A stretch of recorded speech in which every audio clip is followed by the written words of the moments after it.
Hello दोस्तों, स्वागत है आपका लर्निंग 24 इंडिया यूट्यूब चैनल पर।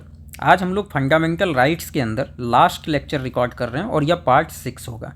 इससे पहले हम लोग 5 वीडियो बना चुके हैं। शुरू करते हैं हम लोग इस लेक्चर को। इस लेक्चर में हम लोग पढ़ेंगे कि जो भी फंडामेंटल राइट्स हैं उसका अप्लीकेशन आर्म्ड फोर्सेस पे किस तरह से होगा, और यह प्रावधान कहाँ दिया गया है? आर्टिकल 33 के अंतर्गत। तो जो कॉन्स्टिट्यूशन का आर्टिकल 33 है वह बताता है कि जितने भी फंडामेंटल राइट्स हैं उसका अप्लीकेशन आर्म्ड फोर्सेस पे किस प्रकार से होगा, और क्या अगर कुछ रेस्ट्रिक्शन लगाना है तो वह किस तरह से लगा सकते हैं। अब आर्म्ड फोर्सेस में कौन कौन आएंगे? तो आर्म्ड फोर्सेस में सबसे पहले तो जो हमारी मिलिट्री है, मतलब हमारी जो आर्मी है, हमारी नेवी है और हमारी एयरफोर्स है। आर्मी, नेवी और एयरफोर्स हो गई। इसी तरह से पैरामिलिट्री में जैसे बीएसएफ आती है, सीआईएसएफ आती है, सीआरपीएफ आती है, असम राइफल्स आती है, और इस तरह की और भी एजेंसी हैं। इसी तरह से जो पुलिस फोर्सेस हैं अलग अलग स्टेट के, इंटेलिजेंस ऑर्गेनाइजेशंस हैं, आईबी हो गए, रॉ हो गई, और इसी तरह के कोई भी और जो फोर्सेस हैं उस सभी पे, मतलब कुल मिला के जो भी एजेंसीज लॉ एंड ऑर्डर और सिक्योरिटी, लॉ एंड ऑर्डर और सिक्योरिटी के लिए रिस्पॉन्सिबल है, उस पर किस तरह से रेस्ट्रिक्शन लगाया जा सकता है। तो यह प्रावधान कहाँ पर है? आर्टिकल 33 के अंतर्गत। अब रेस्ट्रिक्शन लगा सकते हैं तो रेस्ट्रिक्शन लगाएगी कौन? तो जब कभी भी आर्म्ड फोर्सेस पर फंडामेंटल राइट्स के इन्फोर्समेंट पे रेस्ट्रिक्शन की बात आएगी तो वह पार्लियामेंट कर सकती है, ओनली पार्लियामेंट कर सकती है, पार्लियामेंट ओनली। इसमें स्टेट लेजिस्लेचर्स को कोई पावर नहीं दी गई है। तो पार्लियामेंट रिस्ट्रिक्ट कर सकती है या ख़त्म कर सकती है, एब्रोगेट कर सकती है। तो पार्लियामेंट को पावर है कि वह या तो फंडामेंटल राइट्स के एप्लीकेशन को रिस्ट्रिक्ट कर दे या एब्रोगेट कर दे। किसके लिए? Armed forces, paramilitary, police forces, intelligence और बाकी के लिए। ठीक है। अब क्यों ऐसा प्रावधान किया गया कि इनके लिए जो फंडामेंटल राइट्स हैं उनको रिस्ट्रिक्ट कर सकते हैं? तो उसका पर्पस था, पर्पस ये था कि वो अपनी ड्यूटी सही तरीके से डिस्चार्ज करें, मतलब वो अपनी ड्यूटी अच्छे से करें। क्योंकि कुछ ऐसे भी फंडामेंटल राइट्स हैं अगर वो फोर्स मेंबर को दे दिए जाएं, जैसे संघ बना लें, प्रोटेस्ट करें, तो जो डिसिप्लिन है वो डिसिप्लिन नहीं रह जाएगा। और आर्मी का बेस, जो हमारे देश में कहा जाता है कि आर्मी का जो बेस है वो आर्मी का डिसिप्लिन ही है। जो आर्मी की डिसिप्लिन है वही आर्मी की बेस है। जो आर्मी की मजबूती है हमारी, उसमें एक बहुत बड़ा फैक्टर डिसिप्लिन आता है। तो अगर उनका डिसिप्लिन ही नहीं रहेगा तो फोर्स कमज़ोर हो जाएगी। तो इसलिए डिसिप्लिन मेंटेन करने के लिए ऐसा करने को जस्टिफाई किया गया है, ताकि डिसिप्लिन रहे और प्रॉपर तरीके से वो अपनी ड्यूटी कर सकें। अब एक प्रोविज़न यह भी है कि जब कभी भी पार्लियामेंट लॉ बनाएगी रिस्ट्रिक्ट करने के लिए, उसको चैलेंज नहीं किया जा सकता है। मतलब ना तो आप सुप्रीम कोर्ट में उसको चैलेंज कर सकते हैं, ना ही हाई कोर्ट में। जबकि इससे पहले हमने पढ़ा था कि जब भी जो सिविलियन केस था, जैसे हमने ये पढ़ा था कि जब सिविलियन केस की बात करते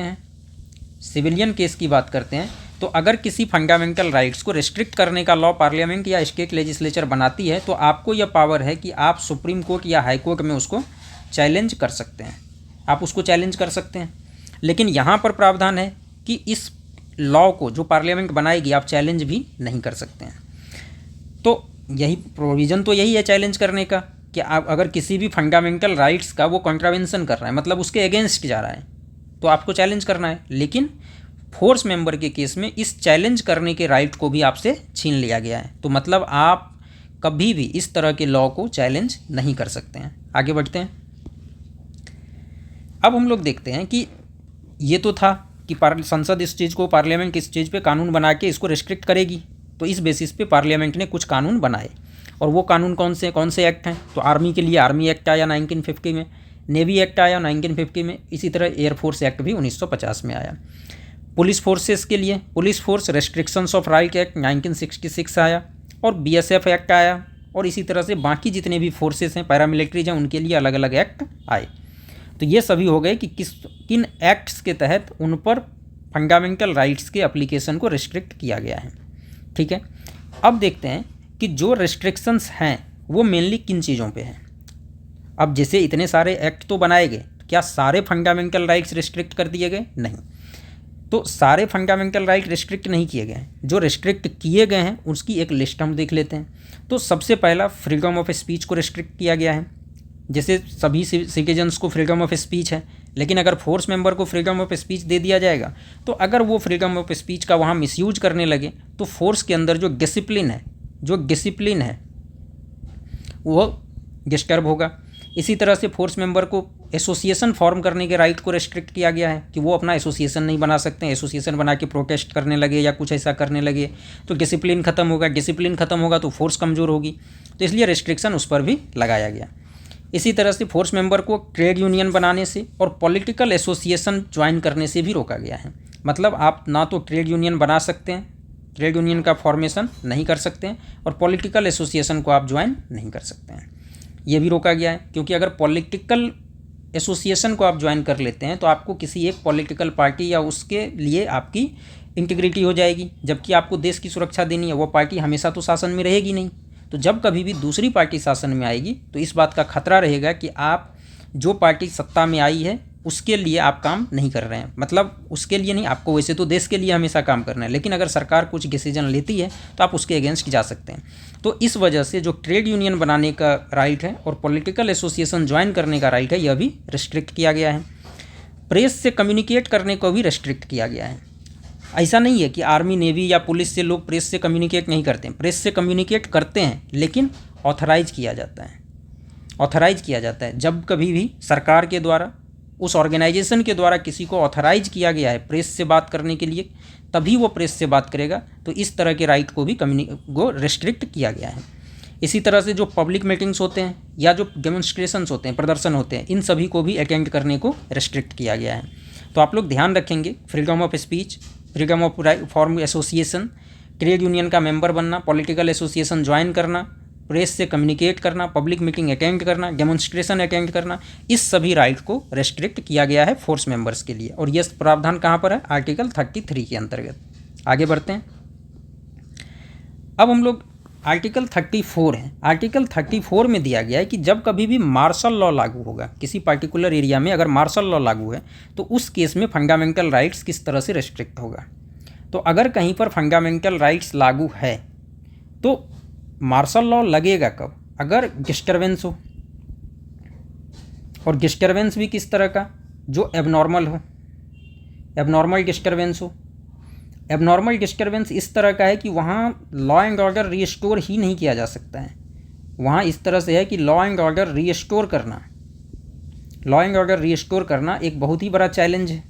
तो इस केस में वहाँ पर मार्शल लॉ लागू किया जा सकता है। और अगर कहीं पर मार्शल लॉ लागू किया गया तो फंडामेंटल राइट्स तो रिस्ट्रिक्ट किए ही जाएंगे, क्योंकि वहाँ तो ऑलरेडी लॉ एंड ऑर्डर नहीं है। लॉ एंड ऑर्डर नहीं है तो फंडामेंटल राइट्स देके तो उसको और हम ख़राब कर रहे हैं। तो फंडामेंटल राइट्स को रिस्ट्रिक्ट किया जाएगा, और यह प्रावधान आर्टिकल 34 में दिया गया है। अब मार्शल लॉ का मतलब क्या है? तो मार्शल लॉ मतलब मिलिट्री रूल हो जाएगी कि मतलब जो सिविल एडमिनिस्ट्रेशन है उसको कौन टेक ओवर करेगी? Military authorities. मार्शल लॉ लागू होने का मतलब ही है कि मिलिट्री सिविल एडमिनिस्ट्रेशन को टेक ओवर कर ली है, और सिविल एडमिनिस्ट्रेशन को जब टेक ओवर कर ली है और लॉ एंड ऑर्डर को रीस्टोर करना है, तो जो रूल्स और रेगुलेशंस होंगे वो किसके होंगे? मिलिट्री के होंगे। मिलिट्री अपने अकॉर्डिंग रूल्स एंड रेगुलेशन बनाएगी और उसका एक ही काम होगा, रीस्टोर करना। क्या? लॉ एंड ऑर्डर, मतलब नॉर्मलसी को रीस्टोर करना है। तो जब मार्शल लॉ लागू किया जाएगा तो सिविल एडमिनिस्ट्रेशन मिलिट्री अथॉरिटी के कंट्रोल में आ जाएगी। सिविल एडमिनिस्ट्रेशन मिलिट्री अथॉरिटी के कंट्रोल में आ जाएगी। मिलिट्री अथॉरिटी अपने रूल्स और रेगुलेशंस लाएगी, और उसको यह काम होगा कि वह लॉ एंड ऑर्डर को, मतलब नॉर्मलसी को उस एरिया में रीस्टोर करे। और जब तक ऐसा नहीं होता है तब तक फंडामेंटल राइट्स को रिस्ट्रिक्ट कर दिया जाता है। अब यह लागू कब होता है मेनली? तो मैंने पहले ही कहा आपको कि अगर कहीं पर इस लेवल का लॉ एंड ऑर्डर ख़राब हो गया है, तो लॉ एंड ऑर्डर कैसे ख़राब होगा? एक तो वॉर का केस हो जाए, किसी दूसरे देश ने अटैक कर दिया हो, विद्रोह हो जाए, वहाँ पर राइट हो जाए वो भी इस लेवल का कि सिविल एडमिनिस्ट्रेशन उसको संभाल ही नहीं पा रही है, या फिर वायलेंट रेसिस्टेंस हो, यह भी एक तरह का राइट ही है। तो war, इन्वेशन, rebellion right, violent resistance, इस तरह का कोई भी केस होता है जिसमें लॉ एंड ऑर्डर बहुत ज़्यादा ही ख़राब हो चुकी हो और उसको रीस्टोर करने की क्षमता सिविल एडमिनिस्ट्रेशन में नहीं रही हो, तो मिलिट्री अथॉरिटी उस केस में भेजी जाती है और वो लोग सिविल एडमिनिस्ट्रेशन को टेक ओवर करते हैं, अपने रूल्स एंड रेगुलेशंस लाते हैं और फिर लॉ एंड ऑर्डर को कंट्रोल करते हैं। अब इसका एक ही सिद्धांत होता है, जो मार्शल लॉ है उसका सिद्धांत होता है फोर्स को फोर्स से रिप्लेस करना, रिपील करना। मतलब सामने वाला अगर हथियार से लॉ एंड ऑर्डर ख़राब किया है, वो सामने वाला अगर हथियार के दम पर कंट्रोल कर रहा है तो आप भी हथियार के दम पर ही उसको कंट्रोल कीजिए। अगर सामने वाला मारने पे उतार है तो आपको भी यह पावर है कि आप भी मारिए, कोई इशू नहीं है। बस किसी भी तरह लॉ एंड ऑर्डर मेंटेन कीजिए, सोसाइटी में रीस्टोर कीजिए। तो इसका जो बेसिक प्रिंसिपल है वह रिपील फोर्स बाय फोर्स है। अब एक चीज़ यहाँ पर ध्यान रखिएगा कि कॉन्स्टिट्यूशन में ना तो मार्शल लॉ को कहीं भी डिफाइन किया गया है, मार्शल लॉ को कहीं भी डिफाइन नहीं किया गया है कॉन्स्टिट्यूशन में, और दूसरा कोई स्पेसिफिक प्रोविज़न भी नहीं है कि किस तरह से मार्शल लॉ डिक्लेयर किया जाएगा। तो मार्शल लॉ के बारे में यही ध्यान रखना है कि मार्शल लॉ को ना तो कॉन्स्टिट्यूशन डिफाइन करता है और ना ही ऐसा कोई स्पेसिफिक प्रोविज़न दिया गया है कि एग्जीक्यूटिव किस केस में और किस तरह से कब कैसे मार्शल लॉ डिक्लेयर करेगी, कब करेगी। उसका एक मोटा मोटी प्रोविज़न तो यही है कि अगर नॉर्मलसी नहीं है, लॉ एंड ऑर्डर डिस्टर्ब है और किस वजह से, वॉर से, इन्वेजन से, रिवेलियन से, राइट से, वायलेंट रेसिस्टेंस से, तो आप कर सकते हैं। लेकिन इन्हीं सब केसेस में एक प्रोविज़न ये भी तो है कि नेशनल इमरजेंसी आप डिक्लेयर कर दीजिए। तो लेकिन नेशनल इमरजेंसी की जगह हम क्या डिक्लेयर कर रहे हैं, मार्शल लॉ। तो इस चीज़ के लिए कोई स्पेसिफिक प्रोविज़न नहीं दिया गया है कॉन्स्टिट्यूशन में। यह सरकार पर छोड़ दिया गया है कि सरकार किस केस में, या कुल मिलाकर हम यह कहें कि संसद किस केस में मार्शल लॉ डिक्लेयर करेगी या नहीं करेगी। आगे बढ़ते हैं। अब हम लोग देखते हैं कि आर्टिकल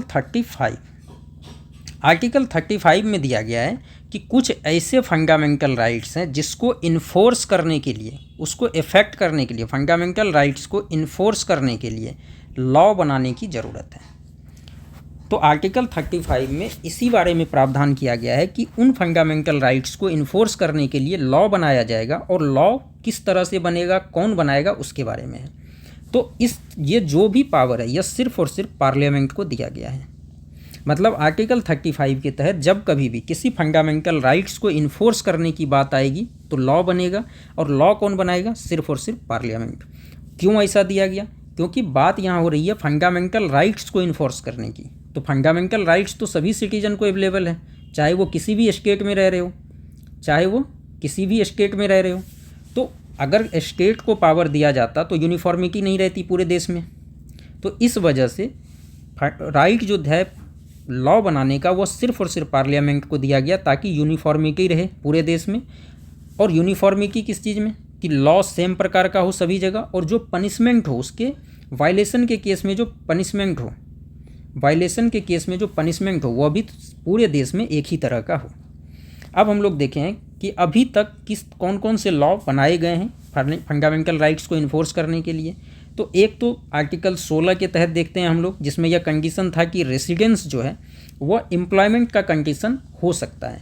अब कुछ खास एरिया में अगर सरकार चाहे तो उस पार्टिकुलर एरिया के लोगों को ही वहाँ के कुछ रोज़गार में, कुछ एम्प्लॉयमेंट जो सरकार के अंदर एम्प्लॉयमेंट होते हैं उसमें कंडीशन दे सकती है कि रेसिडेंस एक क्राइटेरिया होगा। इसी तरह जब हम आर्टिकल 32 के अंदर आते हैं तो 32 में जैसे सुप्रीम कोर्ट को यह पावर है कि वो रिट इशू कर सकती है, डायरेक्शंस दे सकती है और ऑर्डर्स दे सकती है, आर्टिकल 32 में सुप्रीम कोर्ट को है। लेकिन साथ ही साथ कॉन्स्टिट्यूशन ये भी कहता है कि पार्लियामेंट को यह पावर है कि वह किसी दूसरे कोर्ट को भी यह पावर दे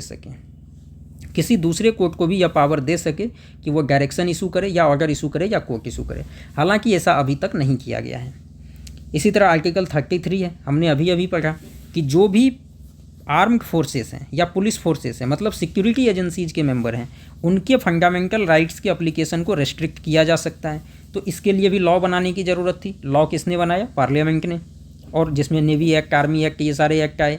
जैसे इसमें आर्मी एक्ट आया, नेवी एक्ट आया और इसी तरह से बाकी एक्ट आए। अब हम लोग एक और देखते हैं कि अगर किसी गवर्नमेंट सर्वेंट को, आगे है हमारा कि जैसे आर्टिकल 17 के अंदर अनटचेबिलिटी की बात की जाती है। तो अनटचेबिलिटी तो क्राइम है। अगर कोई अनटचेबिलिटी को प्रैक्टिस कर रहा है तो ये क्या है, ये क्राइम है, और इसके लिए पनिशमेंट भी है। कॉन्स्टिट्यूशन ये कहता है कि आपको पनिशमेंट दी जा सकती है, तो इसलिए आर्टिकल 17 को भी इन्फोर्स करने के लिए, मतलब अनटचेबिलिटी के प्रैक्टिस को भी इन्फोर्स करने के लिए पार्लियामेंट ने लॉ बनाए। इसी तरह से आर्टिकल 23 में यह प्रोविज़न है कि जो फोर्स्ड लेबर है या ट्रैफिकिंग है ह्यूमन बींग्स का, चाहे वुमेन ट्रैफिकिंग हो चाहे चाइल्ड ट्रैफिकिंग हो, इन दोनों को भी बैन किया गया है। तो बैन तो किया गया, लेकिन इसके लिए कुछ लॉ चाहिए था, पनिशमेंट चाहिए था, तो इसके लिए पार्लियामेंट ने लॉ बनाए। तो आज के समय में ये कुछ ऐसे आर्टिकल्स हैं जिसको इन्फोर्स करने के लिए पार्लियामेंट ने लॉ बनाए, और यह पावर सिर्फ और सिर्फ पार्लियामेंट को दिया गया है कि किसी भी फंडामेंटल राइट्स को अगर इन्फोर्स करना है तो वो लॉ सिर्फ और सिर्फ पार्लियामेंट बना सकती है, और आर्टिकल 35 में इसके लिए प्रोविजंस किए गए हैं। तो धन्यवाद दोस्तों, आज के लिए इतना ही।